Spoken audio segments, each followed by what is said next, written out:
All right. Well, welcome back. It is round number 5. It's hard to believe.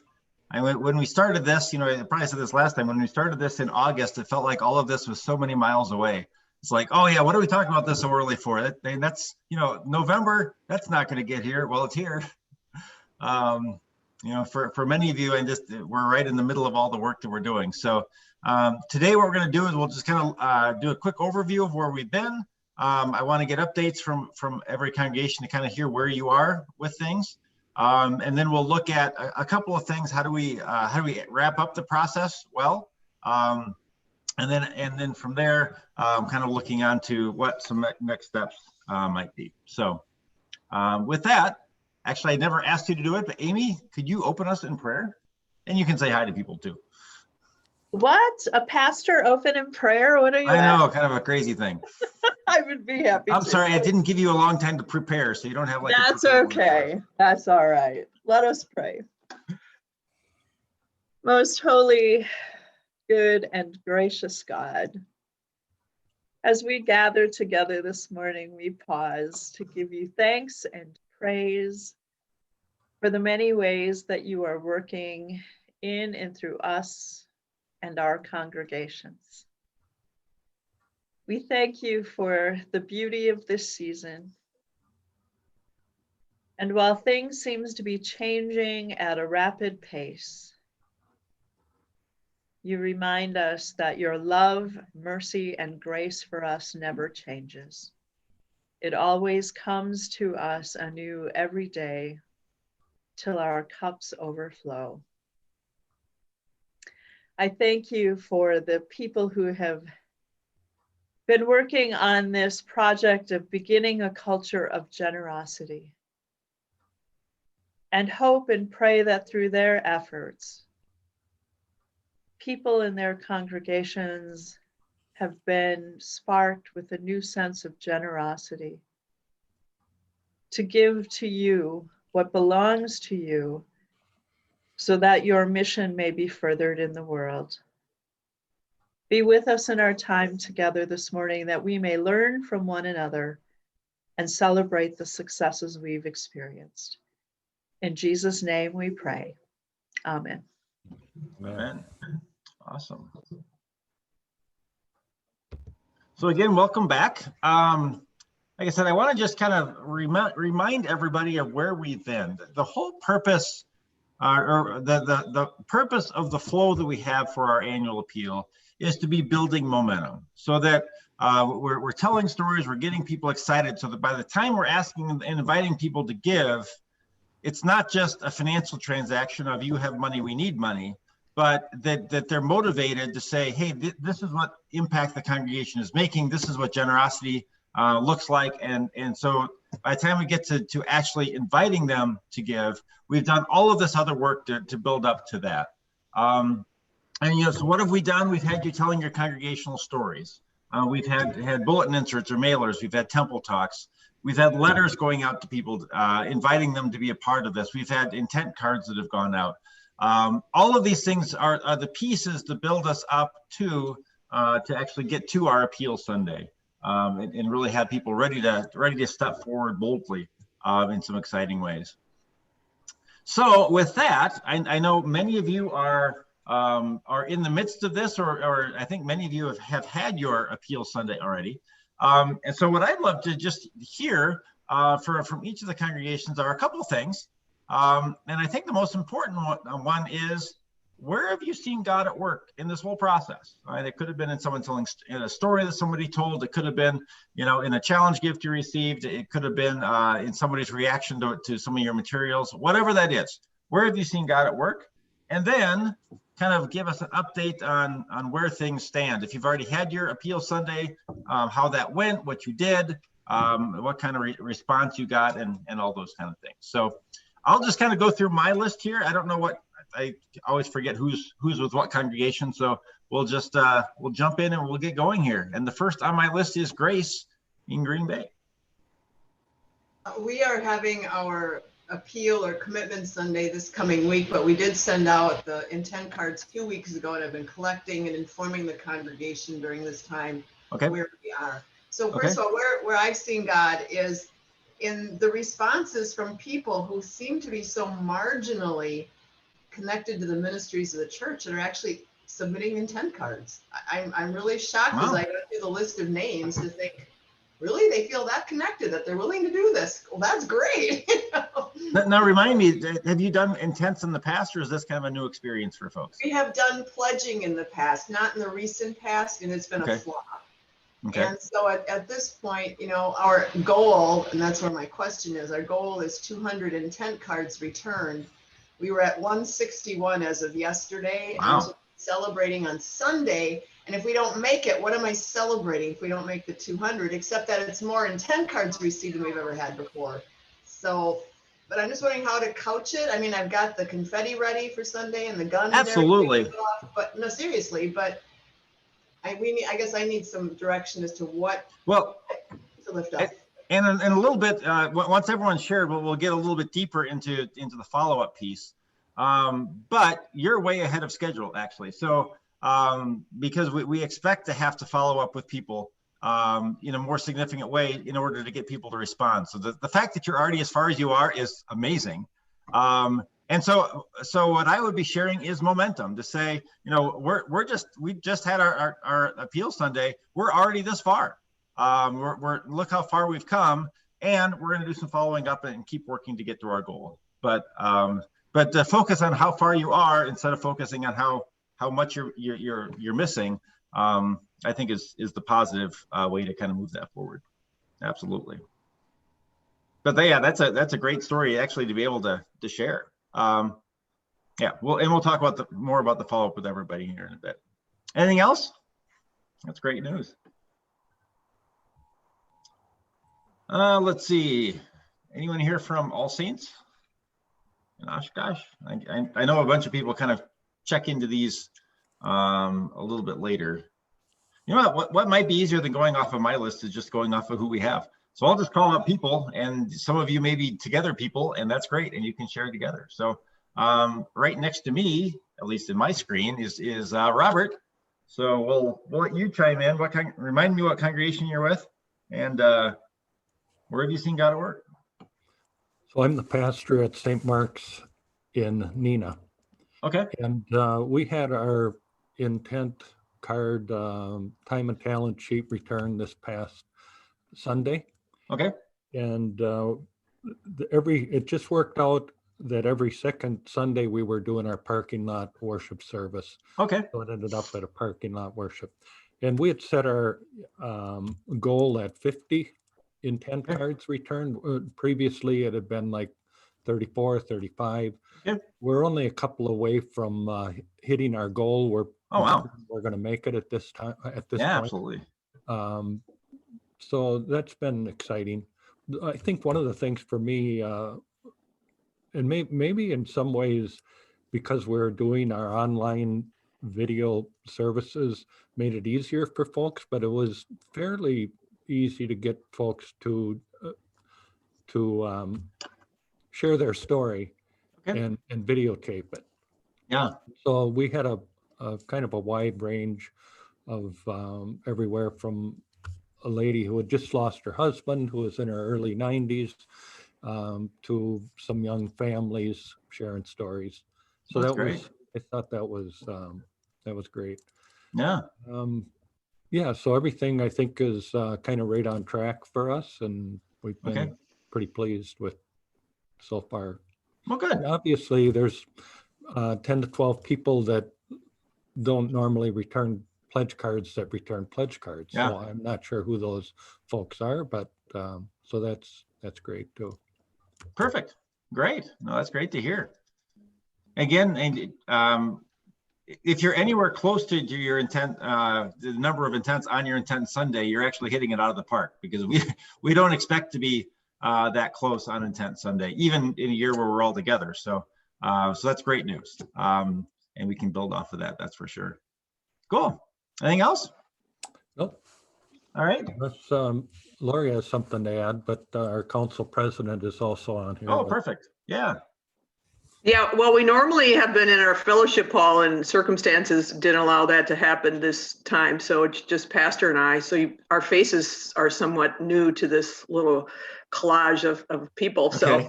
So, but anyways, where did we see God? I think, I think just for me is just actually without pastor's consent, signing us up for this opportunity. Okay. And just going forward with this and trusting that God will lead us through it, because, during this quarantine or pandemic, I'm in quarantine, but in this pandemic, was it the thing to do? But I think it was. And that,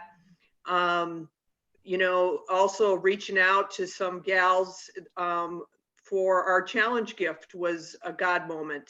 It was actually kind of scary. I mean, Pastor and I made one of the calls together, and that's not a fun thing. A fun thing. It's great when they say yes, but and I've been in situations where asking money was there, but to see and hear them, just at least the gal that I was on the call with, to just say yes right away without thinking about it, and then also offering up potentially more if she could scrape it together. Okay. I mean, having those kinds of conversations is not about, Pastor and I mean, something was moving in her that morning. Or so, I mean, even hearing the stories about the 90-plus-year-old who lost her husband. I've known her for years. She lives in my neighborhood, and I learned something new about her even that during that testimony. It's interesting what people have been sharing, and so I think those are all God moments. Yeah, awesome. That's awesome. Great to hear. Yeah, I was having a similar conversation with the church last night. About one of their challenge givers. And they did really well on their appeal Sunday.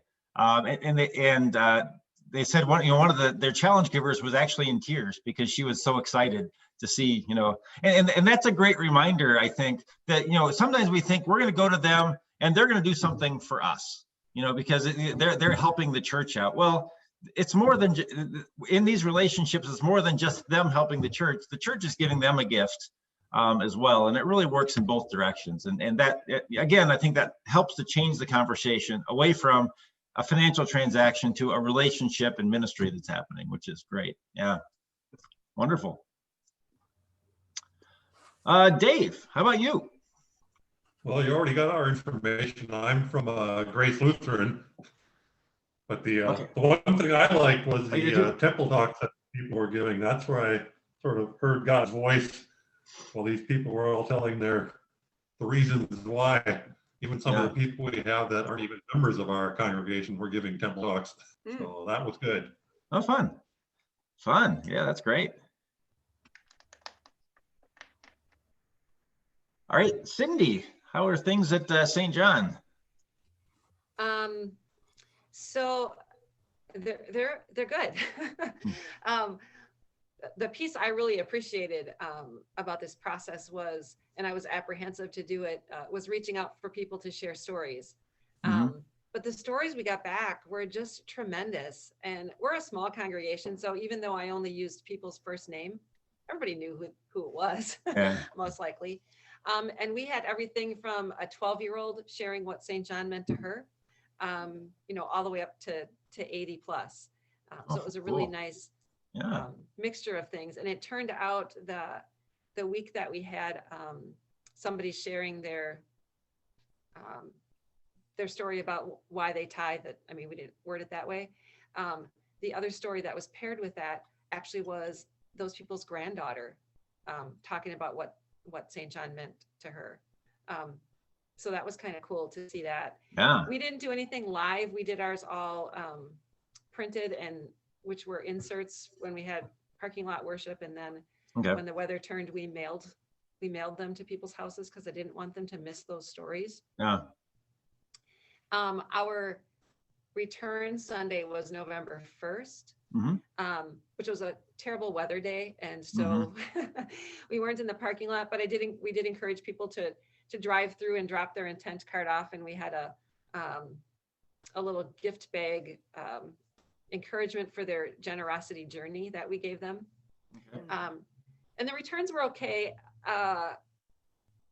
I shot really high, and so we're at probably 65% of what I had hoped we'd have back in numbers. However, the percentage of those that increased is way above anything we've done in the last 3 years. Okay, great. Excellent. And again, we'll talk a little bit about, some of the best ways to be following up with people to try to get as close to our goals, or for some of you to be blowing your goals out of the water, as possible to let as many people be a part of it. Cindy, I'm sorry. I'm curious what you put in the gift bags. That's a great idea. We kind of did that little thing so we had like a Snickers, a bar with a little, sometimes you just have to go, this might be all be driving you nuts. Here's a mint peppermint patty to keep it refreshing on your journey, and just that kind of thing. Okay. Smarties, because it's a smart thing to do. All those kinds of things we had in there. Yeah. Great idea. With a little note. Oh, look, Bob, did you come through the drive-thru and get Smarties, Bob? Not my Smarties. Nice. One thing though that I noticed that I kind of fell down on is once we went back to recording worship, I don't usually do announcements. And that is when I would have plugged, remember to return your intent card. So this week I have a note to myself. I'm not used to doing announcements when we record, but I'm going to hold that up. Okay. Excellent. Peter, I wanted to just mention that what I did with reminders and encouragement too is a little thing on Facebook, the fundraising thermometer. So I found a free interactive one online and was able to change it and update it. I don't know, but it made people be aware also of where we were in the, from the time we started, to give them a little bit of information. Exactly. During this time. So. Okay. Excellent. Tony, welcome on. Remind me what congregation you're with. Grace in Green Bay. Okay. It's all right. Julie and Dave.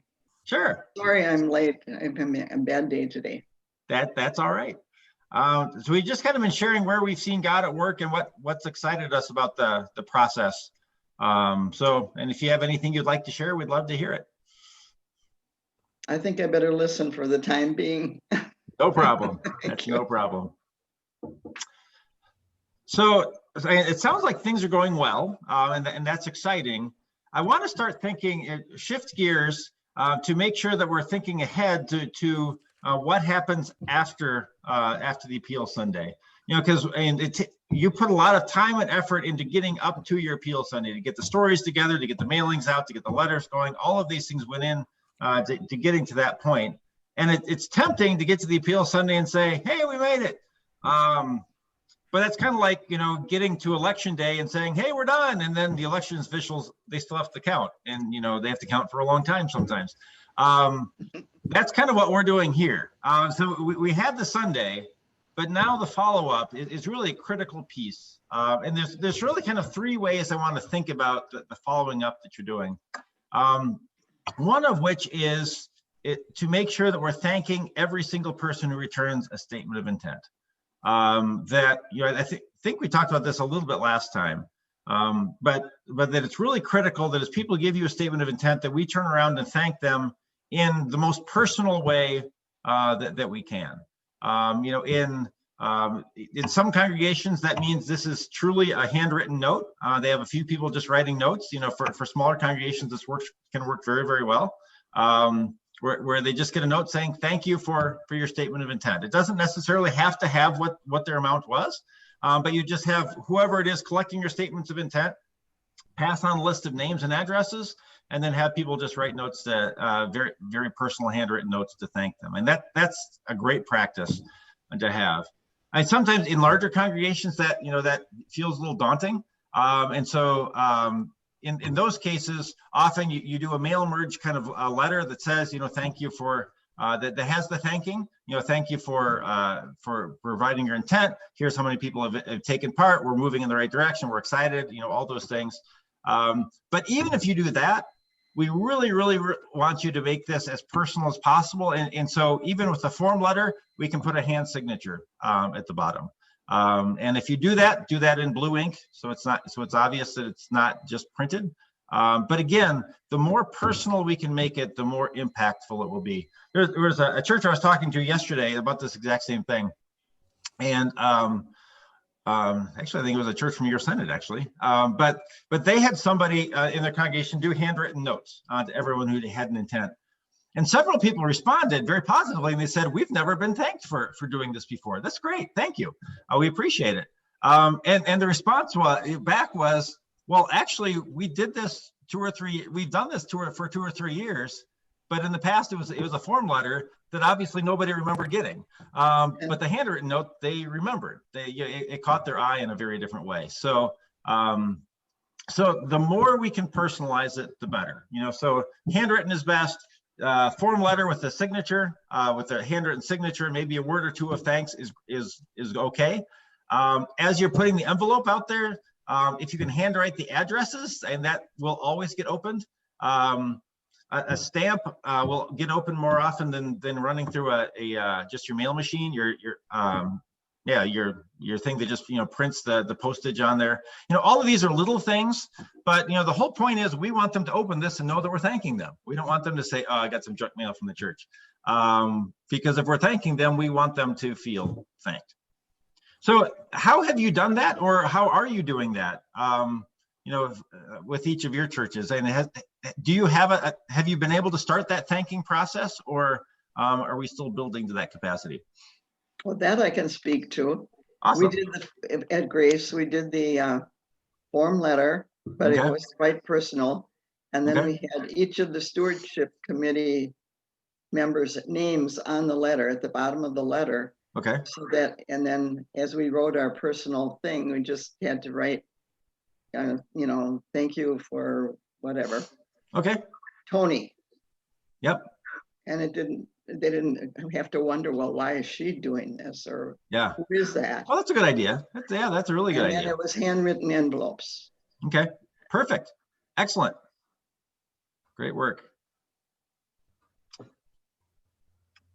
How about in Nina? We have not done that yet, but I'm sure we will be within the next week. I'm not sure, Lori. I think you've already talked to some folks to help out with addressing and some of those things. Yes, we have a stewardship meeting this coming Tuesday, and my suggestion is that we would do it as part of that, because we'll all be there, and we have small numbers. We're a small church, so we can easily turn that around quite quickly. Okay. So excellent. That was our plan. Handwritten. Okay. Excellent. And Cindy, how about you guys? So my office person hand wrote the addresses on all of the envelopes. Oh, perfect. And then I created a thank you card using the color schemes and stuff that they've been seeing on the stewardship stuff. And then I hand wrote to each person a thank you. Granted, they were kind of generic. Hopefully they don't compare them and know that. But I really appreciated it because it gave me a chance to think about that family as I wrote the note. Yeah. I actually looked up to see if they increased or not. And then if they increased, I thanked them for accepting the challenge to grow in generosity. Okay. And regardless of what they did, I reminded them how important their continued support of the ministry here is. Okay. And I think they will remember them because my handwriting is horrendous and it will take them a long time to figure out what I wrote. Yes, I hear you there. All right, so thanking, great. It sounds like you have some really good pieces in place. So thanking is one of the follow-up pieces. Another one is making sure that you're regularly sharing the updates. Especially if you have a goal. where you went into your intent Sunday saying, we want 100 intent cards returned, people are immediately going to wonder, how are we doing? We want, if they were, even if they've given theirs, they want to see how far you're going towards your challenge. And so the reason that we use just the raw number of intent cards is it's kind of a way of showing that it's helping people of all people in all parts of the gift range to be growing in generosity. And so my intent may have $50 on it, then someone else's intent may have $50,000 on it, but we're both in terms of number of intents, we both participated. We're both one. So I think that's an important piece. But to be reporting that, as often as possible. So like, even if you're recording and you can say, as of, the time we're recording this, we already have this many in. Be showing that momentum, show you're moving the right direction, and that kind of thing. Because like I said, people are going to be curious.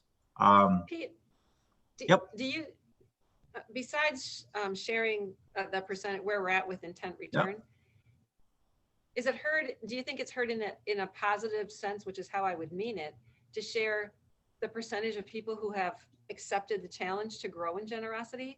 I mean, I don't want to sound that, I would say it in a way that it sounds shaming. Nope, no, it doesn't. And you're actually one step ahead of me here. So sorry. No, great. Well done. You opened the door. So I want to just think with you about some different other ways that you can report how you're doing. Now, remember, we were trying to build momentum through those, building up to your appeal Sunday, your intent Sunday. And what we want to do is keep that momentum building. And we keep that momentum building by the stories we share. So we build momentum by saying, our goal was 100 intents. We're already at 80. We're moving the right direction.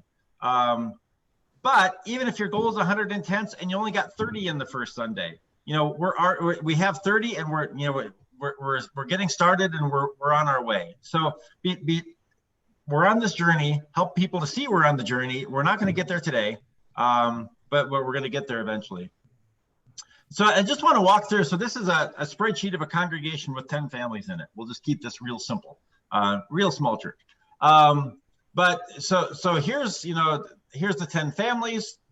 Column B is their previous giving. What have they given in the past? And for many of you, this may be a 2019 number because you have the total year. This may be what their intent was for 2020, and you can kind of take this in either way. But the idea is to look at what they've been giving and then to say, here's the new intent.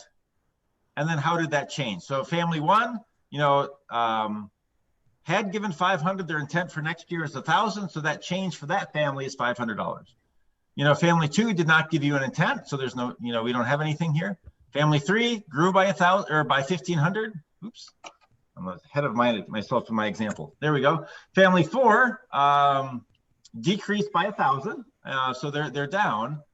5 and 6 stayed the same. Family 7 took us up on $1 a day. 7, 8, and 9 didn't do anything in intent yet, and family 10 increased by $10. So there's several ways that we get to report this. One is 7 families. We've already had 7 families respond. That's great. That's one thing. That's kind of that low hanging fruit. But another thing, what I would report from this congregation is to say, because right now we have 1, 2, 3, we have 4 families that increased their giving by some amount. One increased by $10, another increased by $1,500, but an increase is an increase. And so what I would do here is to say, and of the intents we've received, more than half of them showed an increase of some kind. I think it's important, and even if that number is 25%, share, or whatever it is, share that number. Because that helps people to see, wow, other people are growing and giving. So I'm not the only one. Nobody wants to be the only one, giving, because why am I the only one helping this church out?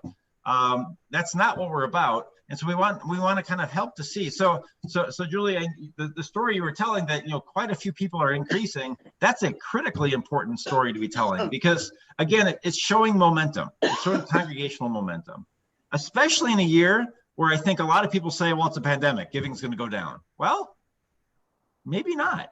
And yes, life is very difficult for some, but for others, they're doing just fine. and or they have the capacity to be growing and giving. So to share that is another way to share the total. Another way that this can be shared is and this is, we're going to talk about stewardship for all seasons here in a little bit. This is how we approach it in stewardship for all seasons, is we add up all of the increases, we take out the decrease. And so if you put all of these together, you can say of those who've returned a statement of intent, together giving has gone up by $1,300. And because it went up by 2,300, but then this one went down by 1,000. So you end up at that 1,300. And so that's a way to kind of share kind of on a macro level to say, hey, look how great this is going. Look at the generosity of people. One of the challenges churches have tended to have as they've reported out their annual appeal is as they've reported, let me get that back here. As they've reported that, they've said, last year we had $100,000 of statements of intent. This year we had 120,000 of statements of intent. So our giving went up by 20,000. Well, maybe, but you may have had $20,000 worth of people who didn't give you a statement of intent last year who gave it this year. And so what you're doing there is you're comparing apples to oranges. And most people have no idea what a congregation does or needs anyway, in terms of what kind of income. So this is a way of saying, of those who've returned a statement of intent, this is the growth that we're seeing. And again, that can be a helpful way. In Stewardship for All Seasons, we're going into the annual appeal with a dollar goal to say we're looking to increase our giving by 50,000, 100,000, 30,000, whatever that number is. And so that's, in that process, this is even more critical because we're helping people to see that this is we had a dollar amount goal. So we want people to see how we're coming toward our dollar amount goal. Any questions about that? Basically, we're sharing the story. We're sharing narratives that are helpful to us, that help people to see that there's momentum, people are getting excited, and we're moving in the right direction.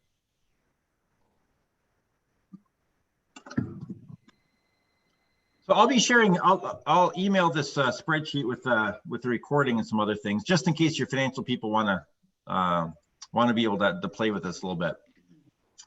The one caveat to this is, say family number 4 gave 6,000 last year, but something's going on, in their work situation or whatever, so they're giving change from 6,000 to 1,000. If that were the case, I would not say, of the 7 families who responded, we decreased in giving by $2,600. Because otherwise, those 4 families who increased in giving are like, well, wait a minute, you invited us to increase, we did, and now it's not enough? So we want to be able to celebrate with those increasing. Now, if there are some significant decreases, and they do happen, there are ways that we will talk about that. And if that's the case for you and you're kind of wondering how to talk about it, reach out to me and we'll kind of walk you through that. But it's important that we're showing positive momentum, and that we want those who are growing and giving to be able to say, we grew in giving, and that's going to make a difference in our church. Instead of saying, I grew in giving, but other people dropped by more than me, well, it makes them wonder, well, then why am I increasing in giving if everyone else seems to be going down? The reality in almost every congregation is there are 1 or 2 people where if their giving goes up significantly or down significantly, that will hugely change, the giving in a congregation. I had a church I worked with a couple of years ago. They had 1 donor drop their giving by $30,000. Now, that was significant. And, it took a lot of people growing and giving just to make that up. But in their case, they were able to do it. So instead of saying, so they're able to celebrate to say, because of all of your growth and giving, we're able to keep strong, because without that, we have really been in a tough spot. But your generosity really helped us to do that. So, if you have any questions as you're coming up with your numbers of how do we share this, just reach out to me and we'll have a quick conversation or email, and I'll help you kind of interpret how do we share this story in the most helpful way. So 1 is we thank people. 2 is we tell our story, or we tell the story of how we're doing. But the third piece of follow-up is following up with those who do not give you a statement of intent. And it is not uncommon to after an intent Sunday to only have 50% of your intents in hand. And that would be even for a congregation a normal year where you're in person. And really in this process, as we do this, we expect to have to follow up with people. We were talking about somebody about this the other day, and their response was, well, wait a minute. We've sent letters. We've talked about it every Sunday. How in the world could they not have known? They just should do it. And my heart wanted to 100% agree with that. But I also know that it doesn't work that way. We like to think that everybody's lives are laser focused on what we're doing in the church. That doesn't always happen. And so what we want to do in our follow-up, it's not about shaming people into taking action, but it's about what we want at the end of this whole process is we don't want anyone to be able to say, I would have given you a statement of intent, but I didn't get around to it. I was busy. I didn't know how. We want to make sure that everybody has the opportunity, especially those of you with challenge gifts out there. You want to meet those challenge gifts. And even once you meet those challenge gifts, and we would love to blow those challenge gifts away. Because one of the things that I think we may have talked about the first time we got together is that the people give to success. They want to give to an organization that where other people are excited about it too. And so even if you've met your challenge, you can say, wow, this is great. Even more people can come on, and people do take part in that. So a general way that kind of format that I like to use in following up with people, my standard is kind of a 3-step process where in the week after, kind of the initial piece that goes out is just an email to those who haven't participated yet, to say, a bunch of people have already, this is where you can give some results. 80 people have already returned their statements of intent. We're heading toward our goal. We'd love for you to take part. And if you're sending out an email, to put some kind of link where they can just click and give some kind of response. So whether you have an online form, it can be even as simple as, here's the email address of our financial secretary. Send it, or to someone at the church office. Just send you're getting information here, and we'll make sure it gets included. That's kind of the lowest hanging fruit. And what we're doing there is we're assuming that, hey, we missed you on our Peel Sunday. We still want to give you a chance to do this. And then sometimes what I like to do is then come back a week later with a postcard, just to say, hey, we want to give you the opportunity to be a part of it. We had emailed, but you might have missed it. Especially if you have a challenge gift, to say we're really close to our goal, you might put us over the edge. And I like to do a postcard because it's easier for your office staff. They don't have to be stuffing envelopes. It's easy for the people getting it. They can just look at it. Again, the goal is to say, we want to make this as easy for you to participate as possible. Often kind of the last line that I will put in a postcard like that is, if we don't hear from you by X date, by next Wednesday, we'll follow up with a quick phone call. A certain number of people will return a statement of intent just because they don't want you to call. But then usually we do end kind of with a process of having your team just make some brief phone calls, just to touch base with people and invite them to do this. In smaller congregations, usually we don't move. Usually it's a simpler process just because you have more relationships.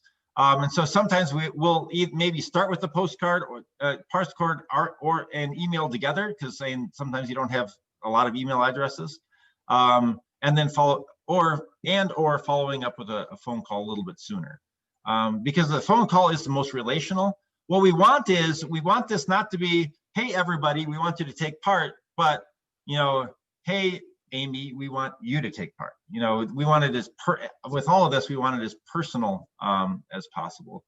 And again, with the phone call, you're simply just calling and saying, hey, we want to give you the opportunity to do this. I'll be sending out, along with the other things today, this afternoon, I should be able to get it to you.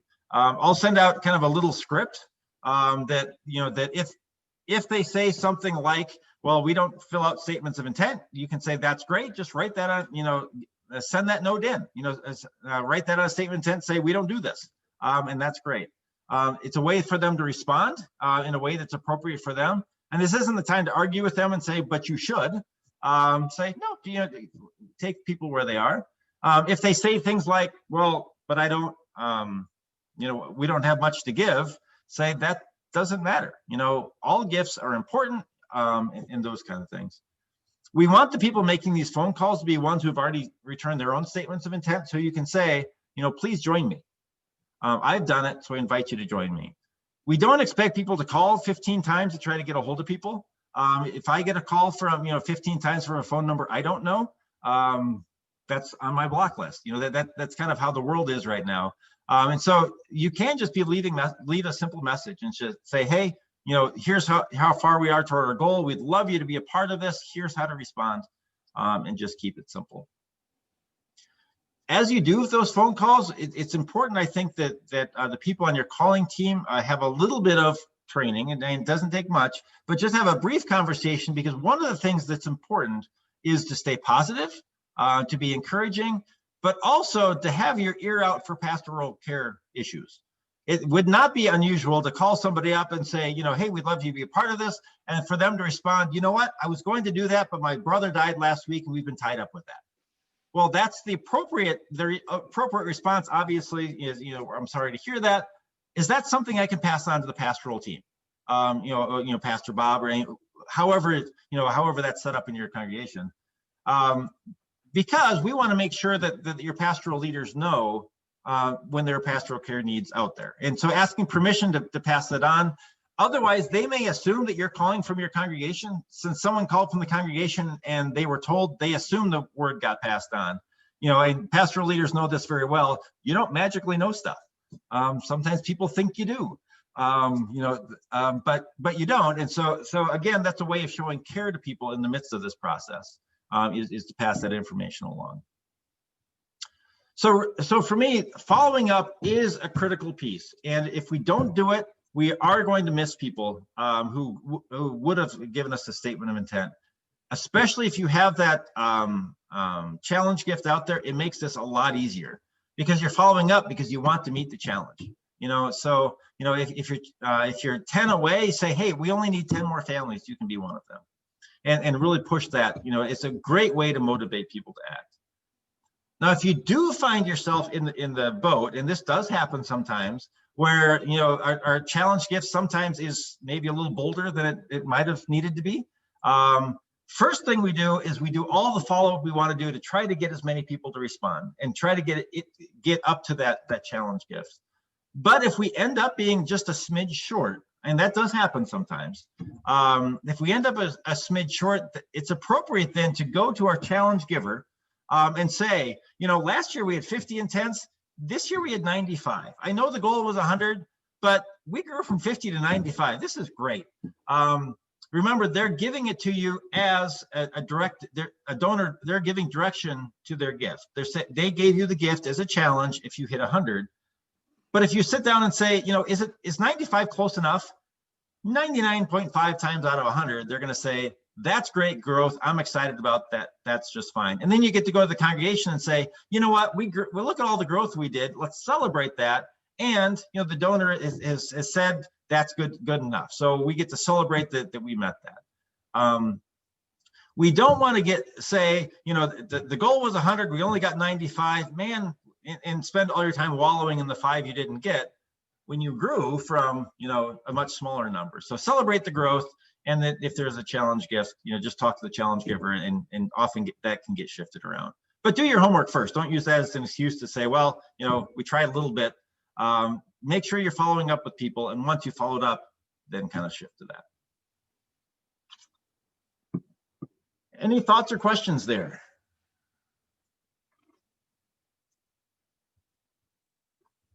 So we just have a little time left.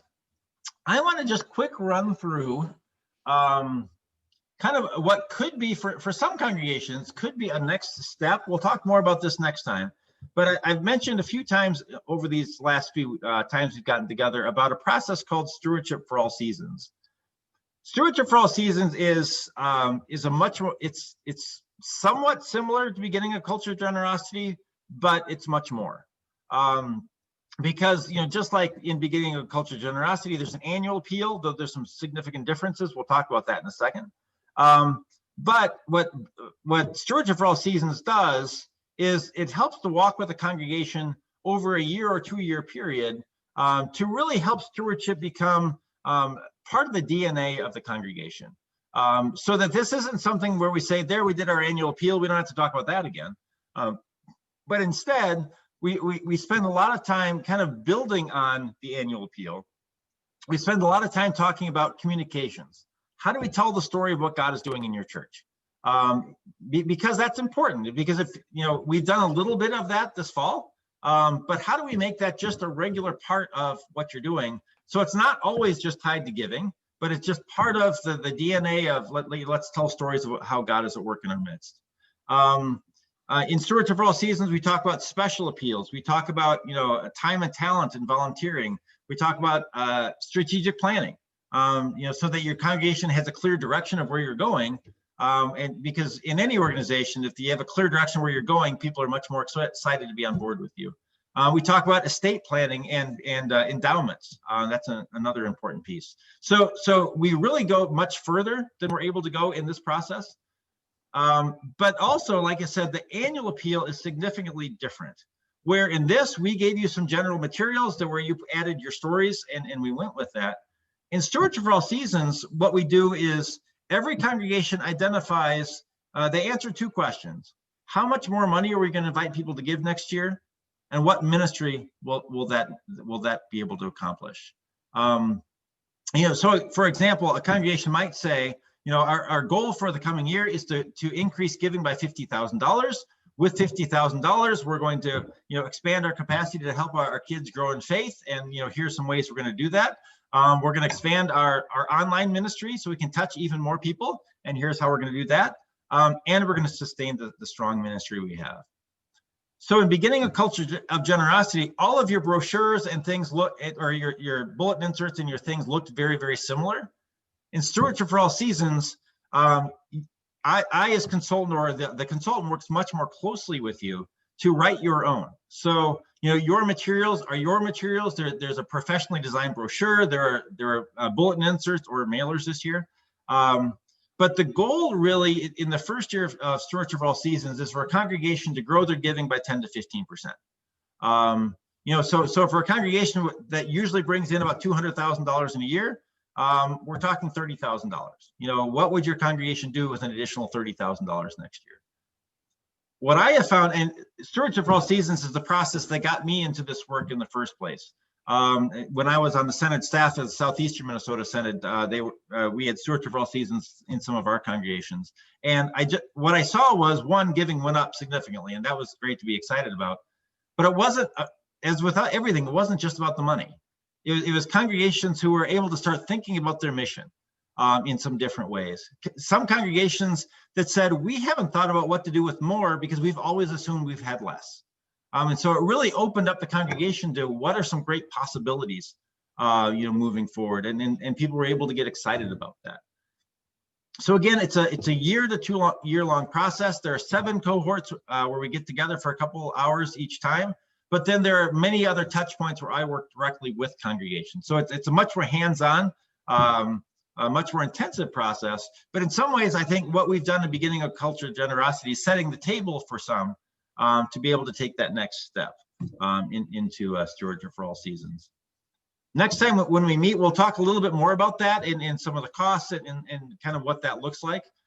There are a number of congregations in the East Central Synod of Wisconsin that have been part of Stewardship for All Seasons. You've had 3 years worth of it. I'm trying to remember. So I've been a part of it for 2, but yeah. So, and there's 3 years of churches that have been a part of this that will help us to be able to share, tell the story. And for next time, I'll see if I can get a story from somebody within the Synod to kind of share their experience a little bit. But again, I just throw that out there kind of as a beginning thought. As we talk next time, we can start thinking about, whether that might make sense for your congregation, and we'll have a couple other options as well. That would probably be kicking off next spring. And there's a little bit of time to be thinking about it. But for many of your churches doing really well in this process, this for many could be the logical next step of this has gone well, so let's build off of this. Any thoughts or questions on that?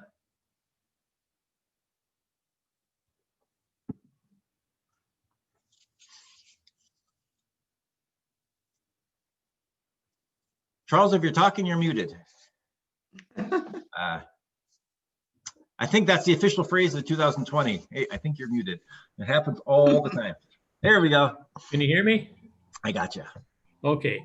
For some reason, when Dave or when Pastor Wilkinson was talking, it went blank and I couldn't. It took me a while to get back on. So apparently, people went through a lot of things while I was gone. So, but anyway, just from the standpoint of St. Paul at Neenah now, we'll Okay. have our on the 22nd is when we'll have our appeal Sunday. Okay.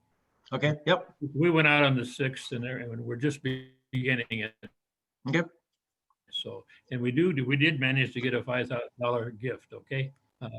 Challenge gift. So just for what it's worth, and in case, I'm sure the rest of you had your other stories, but I'll catch those. Yeah, no, I appreciate that. Appreciate that. And Amy, you were able to join us a little bit late too. Remind me what congregation you're with. St. Paul Neenah. Okay. That's my boss. No, Charles is my boss. Okay, excellent. We appreciate each other. Let's put it that way. Yes, that's true. Yeah. So where have you seen, so we've been kind of asking, where have you seen God at work in the process so far? Now, I know you're kind of a little bit earlier. You still have some work to, there's still a lot to come, but just kind of curious as you've recruited people for quotes or things like that, where have you seen God working at, Amy? Well, I think basically in the challenge gift thing was okay for you, Chuck. Yeah. I thought more than any place else right now. Okay. Okay.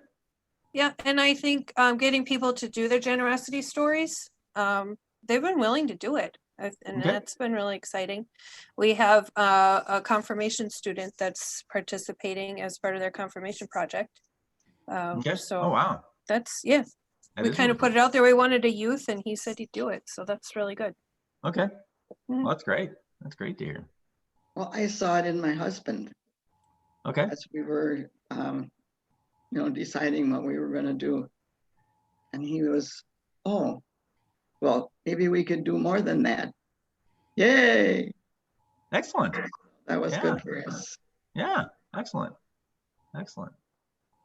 Well, we just have a few minutes left here. Any other thoughts or questions or wonderings that you have as we kind of move through this, the appeal phase? When we get together next time, we'll look at some next steps, but we'll also be looking more at ending the year well, and making sure we end the year strong.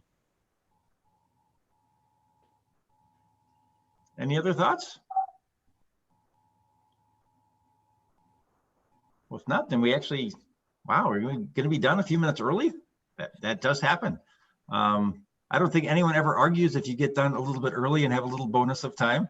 I had an hour-long meeting at 9 o'clock this morning where we were done in 20 minutes. I was like, hey, this is kind of nice. Free time. Exactly. I'm not going to complain about this at all. So, well, thank you for the conversation today. I much appreciate it. Like I said, we will, I don't have my date right in front of me. Amy, do you have it there when we get together again? I do not.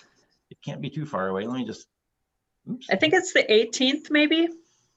No, it's not. Julie says it's not the 18th. That'd be soon. November Look it up for just a second there. 4th or something like that. I think it's the Tuesday before Thanksgiving. 24th. Yep. Yeah, Tuesday the 24th. We will touch base once again, and we'll go for there. And and this year we're not going to catch as many people traveling for Thanksgiving because not as many people are traveling anywhere for things. So it's a funny world we live in. But again, thanks for your conversation today. Much appreciated. It's great to hear how you're doing. It sounds like a lot of you are really moving, doing some really good work, which is great. For those of you who we didn't get to hear from because you're watching this later, I'd love for you to just drop me a note and just let me know how things are going. But thanks for sharing your stories, everybody. It's really exciting to hear what's going on. Good stuff. Thank you.